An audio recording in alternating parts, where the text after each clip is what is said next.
Olá.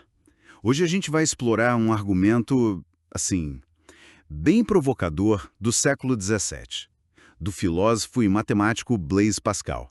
Uhum. Não é bem uma prova de que Deus existe, mas é uma razão mais pragmática para acreditar, a famosa aposta de Pascal. E temos bastante material aqui para investigar isso. Exato.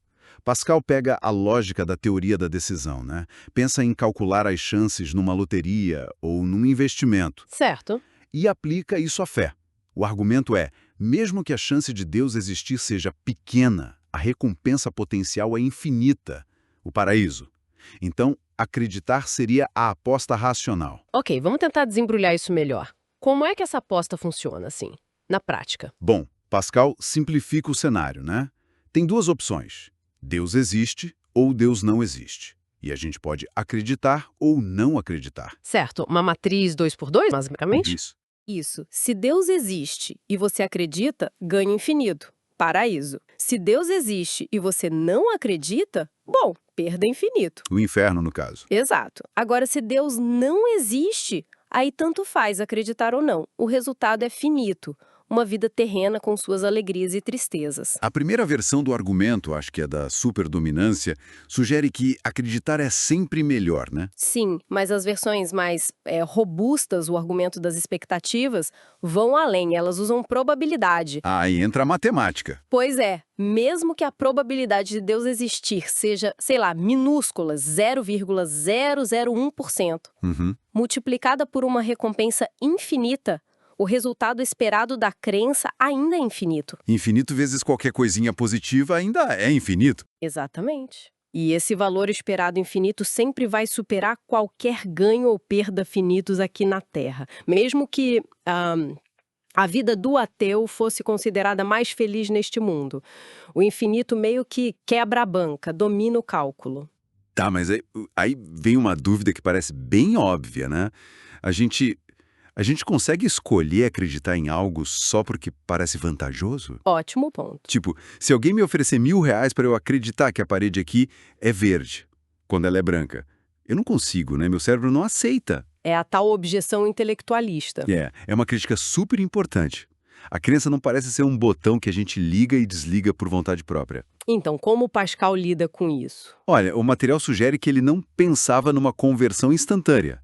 Tipo, ok, decidi crer. Ah, bom, a ideia seria mais tomar ações indiretas, sabe? Como frequentar uma comunidade religiosa, ler certos textos, orar, praticar os rituais. Entendi. Seria como cultivar um terreno para ver se a planta da fé cresce, não forçar a planta a aparecer do nada. Exatamente essa analogia. E mesmo que isso não convença alguém a ter fé, a aposta ainda poderia funcionar como uma avaliação, Como assim? para mostrar que a posição de ser um crente é, pragmaticamente, a melhor aposta. Mesmo que a pessoa não consiga chegar lá por decisão própria, a análise mostraria qual casa do jogo é a mais vantajosa. O foco seria na vantagem da posição em si. Certo. Mas aqui a coisa começa a ficar bem mais complexa, eu acho. Porque e se tiver outros deuses na disputa? Ah, sim. Outras religiões, com seus próprios paraísos e infernos infinitos. A objeção dos muitos deuses que o Diderot levantou, né? E Javé, ou sei lá, um Deus que recompensa quem duvida, o tal Deus do professor. Ou até caminhos não teístas para a salvação, tipo em algumas linhas do budismo. Exato. A matriz de decisão fica muito maior e mais confusa. As respostas para isso variam, né? Tentar limitar as opções só genuínas ou vivas para a pessoa, usar teorias de decisão mais complexas em 2 etapas, ou simplesmente dizer que Pascal falava para o público dele. Mas assim, nenhuma parece resolver de forma totalmente satisfatória. Por que apostar nesse infinito específico e não em outro? Pois é. E tem a questão ética também, né?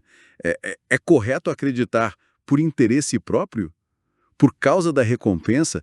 Meio calculista, não? Essa é outra crítica forte, a objeção evidencialista.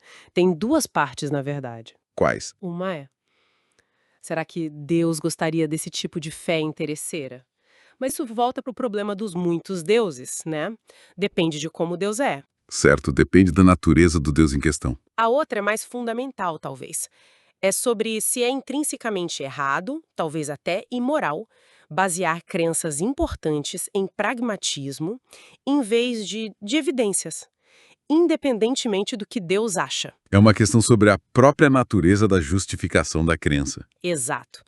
Toca em debates enormes na filosofia moral, na epistemologia. E para complicar ainda mais, o próprio uso do infinito na teoria da decisão é problemático, né?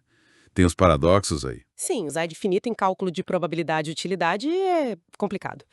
Tem o paradoxo da equiutilidade, Que diz o quê?